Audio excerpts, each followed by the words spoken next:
भरत जी महाराज हिरण के बच्चे का पालन पोषण करने लगे। धीरे धीरे धीरे धीरे हिरण का बच्चा थोड़ा बड़ा हुआ।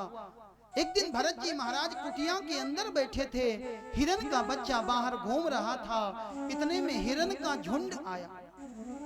हिरण के बच्चे ने सोचा हम कहां बाबा जी के चक्कर में पड़े, हमारा परिवार तो ये जा रहा। चौकड़ी भरते हुए हिरण का बच्चा आज अपने परिवार के साथ चला गया।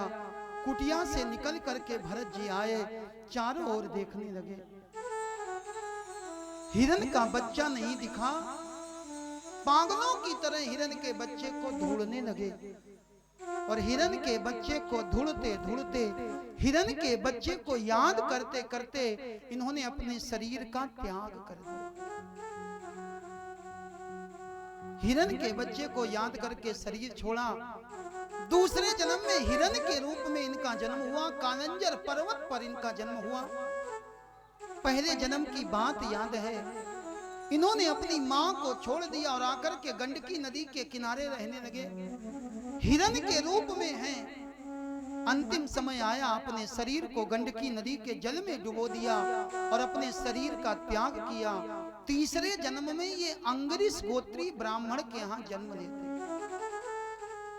पहले राजा थे, इसके बाद में हिरण बने और तीसरे जन्म में एक ब्राह्मण के रूप में आए।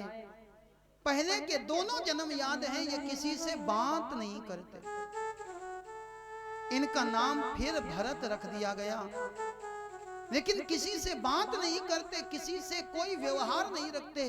लोग इनको मूर्ख भरत, जड़ भरत कहने लगे। इनका नाम पड़ गया जड़ भरत।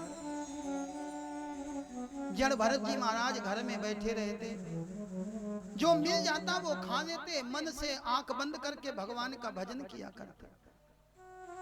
जब तक माता पिता रहे भोजन मिलता रहा, पानी मिलता रहा। लेकिन माता पिता की मृत्यु के बाद जब से घर में भाइयों की भाभियां आई, भरत जी के साथ व्यवहार खराब होने लगा। भरत जी महाराज को रूखा सूखा भोजन मिलता है और भरत जी महाराज वो रूखा सूखा भोजन करने लगे। भाभियों ने कहा ये तुम्हारा भाई दिन भर घर में बैठा रहता, इसको भी ले जाओ अपने साथ काम पर लगा। भरत जी को लेकर के भाई खेत में पहुंचे। खेत में फसल पक करके तैयार है। भाइयों ने कहा देखो भरत, हाथ में ये डंडा ले लो और डंडा लेने के बाद देखे रहना कोई पशु कोई पक्षी हमारी फसल को नष्ट ना करने पावे। इतना समझा करके भाई चले गए। हाथ में डंडा लेकर के खेत की मेड़ पर बैठ करके भरत जी महाराज सोचने लगे। भरत जी विचार करने लगे, इस संसार को बनाने वाला कौन? भगवान। इस फसल को बनाने वाला कौन? भगवान। इन पशु पक्षी को बनाने वाला कौन? भगवान। बोले जब सब भगवान का है तो हम रोकने वाले कौन होते? भरत जी महाराज डंडा लेकर के बैठे थे, एक गाय आ गई। गाय ने आकर के फसल खाना शुरू किया। भरत जी महाराज देख रहे, उठ करके नहीं गए। एक गाय आई, पीछे दूसरी तीसरी चौथी गाय आ गई। गाय के झुंड आकर के भरत जी की फसल खाने लगे। एक चिड़िया आई, एक चिड़िया को देखा तो चिड़ियों के झुंड चहचहाते हुए आ गए और चहचहाते हुए चिड़ियों के झुंड आज भरत जी की फसल को खाने लगे। और जब भरत जी की फसल को चिड़िया खा रही थी, गाय खा रही थी, तो भरत जी को ऐसा लग रहा था जैसे साक्षात परमात्मा हमारी फसल का भोग लगा रहे हैं। भरत जी तो आनंद में भर गए और भरत जी ताली बजा बजा करके नाचने लगे, गाने लगे। राम चिरैया राम ही खेत, राम चिरैया राम ही खेत, राम चिरैया राम ही खेत, राम चिरैया राम ही खेत, राम चिरैया राम ही खेत, राम जी की चिड़िया राम जी का खेत, राम जी की चिड़िया राम जी का खेत। खाओ चिड़ैयों भर भर पेट, खाओ चिड़ैयों भर भर पेट, खाओ चिड़ैयों भर भर पेट, खाओ चिड़ियों भर भर पेट। राम जी की चिड़िया राम जी का खेत, राम जी की चिड़िया राम जी का खेत। खाओ चिड़ैयों भर भर पेट। खाओ चिड़ियों भर भर पेट। और चिड़िया आई, चिड़िया चहचहा रही है, जय हो।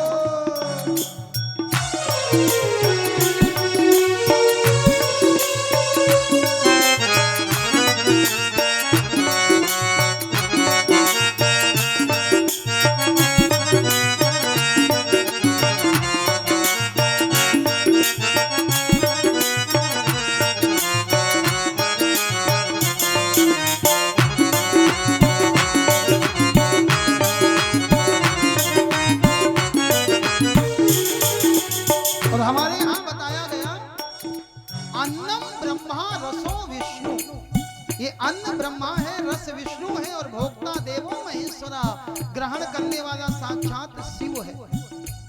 भरत जी ने सोचा सब भगवान का है, खाने वाला राम है, खिलाने वाला राम है। खाने वाला राम है, खिलाने वाला राम है। खाने वाला राम है, खिलाने वाला राम है। खाने वाला राम है, खिलाने वाला राम है। बोलो तो बोलो फिर रोकने का काम है। बोलो तो बोलो तो रोकने का काम है। भरत जी बोले जब खाने वाला राम, खिलाने वाला राम, तो रोकने का क्या काम। भरत जी नाच रहे हैं, राम जी की चिड़िया राम जी का खेत, राम जी की चिड़िया राम जी का खेत। खाओ चिड़ैयों भर भर पेट। खाओ चिड़ियों भर भर पेट। खाओ चिड़ैयों भर भर पेट। खाओ चिड़ियों भर भर पेट। खाओ चिड़ैयों भर भर पेट। खाओ चिड़ियों भर भर पेट। खाओ चिड़ैयों भर भर पेट। खाओ चिड़ियों भर भर पेट। और भरत जी कहते खाओ चिड़ैयों भर भर पेट। अब आप विचार करो चिड़ैया का पेट कितना बड़ा। अरे भैया चिड़ैया का छोटा सा पेट चिड़ियों ने खाया और खा करके चिड़िया उड़ गई। शाम हुई, गाय अपने अपने घर चली गई। भाई लौट करके आए, देखा पूरी की पूरी फसल नष्ट हो गई। भाई बोले भरत तुम किसी काम के नहीं, और ले जाकर के भरत को घर में रख दिया। अब तो भाभियां इनके साथ और बुरा व्यवहार करने लगी। भाभियां इनके साथ इतना बुरा व्यवहार करती हैं, दिन भर अपने पतियों को भोजन कराती हैं।